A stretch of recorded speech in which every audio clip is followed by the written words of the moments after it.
মাননীয় স্পিকার, আপনাকে ধন্যবাদ।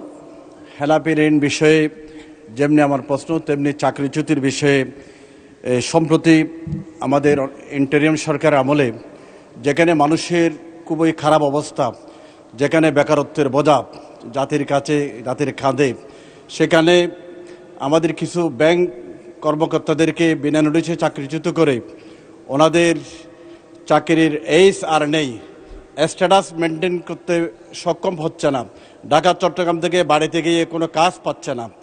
এই মানবিক বিষয়টা চিন্তা করে আমার মনে হয় বাংলাদেশ ব্যাংকে এক নির্দেশনা দিলেই বাংলাদেশের এই শিক্ষিত বেকারদের এমনি লোড, সেখানে আমাদের চাকরিচ্যুত ব্যাংকারদের উপর অমানবিক নির্যাতন হয়েছে। অনেকেই বিসিএসের পরীক্ষা দিয়ে রিটেন পরীক্ষা না দিয়েই ব্যাংকে চাকরি পেয়েছে, অনেকে সরকারি প্রাইমারি স্কুল চাকরি ছেড়ে ব্যাংকে চাকরি নিয়েছে। মাননীয় সদস্য প্রশ্ন করুন। এই মুহূর্তে ওনাদের ব্যাপারে মাননীয় অর্থ মন্ত্রণালয়ের কোনো সিদ্ধান্ত আছে কিনা, এই মানবিক বিষয়ে ওনারা দৃষ্টি দেবেন কিনা? মাননীয় স্পিকার, আপনাকে ধন্যবাদ। ধন্যবাদ মাননীয় স্পিকার। চাকরিচ্যুত ব্যাংক কর্মকর্তাগণ কর্তৃক দায়েরকৃত কতগুলো মামলা আছে। মামলাসমূহ বর্তমান হাইকোর্ট বিভাগ শ্রম আদালতে চলমান রয়েছে, যা মূলত বর্তমানে শুনানির পর্যায়ে রয়েছে। উল্লেখ্য, হাইকোর্টে দায়েরকৃত রিট পিটিশন সমূহে মহামান্য আদালত কর্তৃক প্রদত্ত পিটিশনধারীদের আবেদন নিষ্পত্তির নির্দেশনা বাংলাদেশ ব্যাংক কর্তৃক ইতিমধ্যে প্রতিপালিত হয়েছে।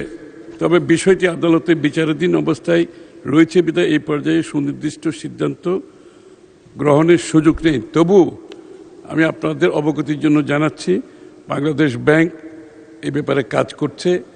অনেকেই, আমি আপনার সাথে সহানুভূতিশীল হয়ে বলছি, কারণ আমার এলাকার অনেকের চাকরি চলে গেছে এখানে, এবং এই চাকরি যাওয়ার পেছনে অনেক ঘটনা আছে, সেটা আমি সংসদে বলতে চাই না, সেটা বিতর্ক সৃষ্টি হবে। কারণ হচ্ছে অনেকের ধারণা অনেক ব্যাংক যারা ওন করে তারা তাদের নিজস্ব লোকজনকে রেখে বাকি লোকজনদের বিদায় করে দিয়েছে, এরকম একটা পাবলিক ধারণা আছে আর কি। এই বিষয়ে আমি আর বিস্তারিত বলতে চাই না। সুতরাং এই বিষয়ে বাংলাদেশ ব্যাংক কাজ করছে। যারা চাকরি হারিয়েছে এগুলোর ব্যাপারে একটা দীর্ঘ তদন্ত চলছে, তার ফলশ্রুতিতে পরবর্তীতে বাংলাদেশ ব্যাংক কার্যক্রম গ্রহণ করবে। আপনাকে ধন্যবাদ মাননীয় স্পিকার।